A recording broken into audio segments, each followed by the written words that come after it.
खरात प्रकरणामध्ये पहिल्या दिवसापासूनची माझी भूमिका ठाम आणि स्पष्टपणाची होती। खरातच्या कोणत्याही आर्थिक व्यवहाराशी, जमिनीमधल्या पार्टनरशिपशी दुरान्वये माझा संबंध नव्हता। मी कधी कोणत्या महिलेला खरातकडे घेऊन गेले नाही, ना माझा आक्षेपार्ह फोटो व्हिडिओ होता। पण तरीसुद्धा गेले 1.5-2 महिने अतिशय अश्लील अश्लाघ्य भाषेमध्ये विधानं करत, कोणताही पुरावा नसताना माझ्यावर माझ्या कुटुंबियांवरती केलेले आरोप हे अतिशय वेदनादायक होते। आणि म्हणून आता ही माझी लढाई कायद्याच्या चौकटीतून आहे। इतरांप्रमाणे माझ्या कुटुंबियांनी खरातला गुरु मानलं होतं आणि म्हणून जो पाद्यपूजेचा व्हिडिओ होता तो अतिशय जुना व्हिडिओ होता। त्यावेळेस मी आयोगाचे अध्यक्षही नव्हते, पण तरीसुद्धा खरात प्रकरणाचा तपास हा पारदर्शकपणे व्हावा यासाठी मी राज्य महिला आयोगाच्या अध्यक्षपदाचा आणि प्रदेशाध्यक्षपदाच्या अशा दोन्ही पदांचा राजीनामा दिला। तरीसुद्धा ज्या पद्धतीची चिखलफेक झाली, एआयचा वापर करून ज्या पद्धतीचे व्हिडिओ बनवले गेले आणि सातत्याने बदनाम करण्याचं षडयंत्र जे रचलं गेलं, त्याच्यासाठीची ही लढाई कायद्याच्या चौकटीतून।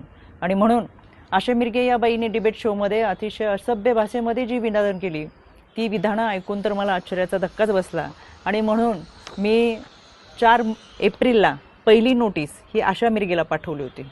कायद्यापासून पळ काढताना स्वतःचा बचाव करण्यासाठी या बाईने ही नोटीस स्वीकारली नाही, म्हणून पोस्ट ऑफिसच्या माध्यमातून 2दा ही नोटीस परत घरी पाठवली। एकूण 3 वेळा नोटीस पाठवली गेली, पण ही नोटीस या बाईने स्वीकारली नाही। अनक्लेम म्हणून ही नोटीस परत आली आणि म्हणून मला माझगाव कोर्टातून फौजदारी फिर्याद दाखल करावी लागली। माननीय न्यायालयाने याची दखल घेऊन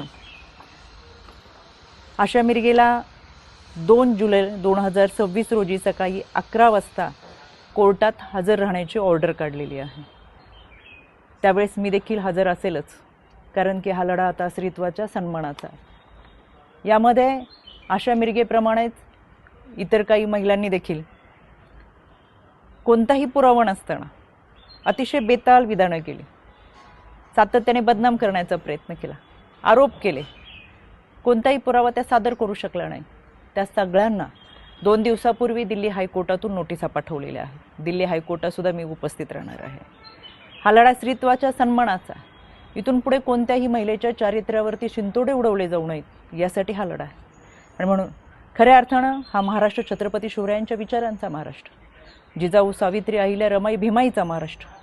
संपूर्ण वस्त्रात असलेल्या स्त्रीला विवस्त्र करण्याचा प्रयत्न या विकृत मनोवृत्तीच्या लोकांनी केला आणि म्हणून या विकृतीच्या विरोधातला माझा लढा आहे। ही लढाई मी निश्चितपणाने लढेल। पहिल्या दिवसापासून जे सांगत आले ते आजही सांगते। सत्य प्रखरतेने तुमच्या समोर आहे। कोणताही पुरावा नाही, कोणतेही दुष्कृत्य गैरकृत्य कधीही केलेलं नाही। इतरांप्रमाणे आम्ही हे आध्यात्मिक गुरु खरातला मानलं होतं, याच्या पलीकडे आमची कोणतीही भूमिका नव्हती। आणि म्हणून हा लढा मी कायद्याच्या चौकटीतून लढते। 2 जुलै सकाळी 11 वाजता आशा मिरगे हाजीर हो, मी स्वतः माझगाव कोर्टात असेल।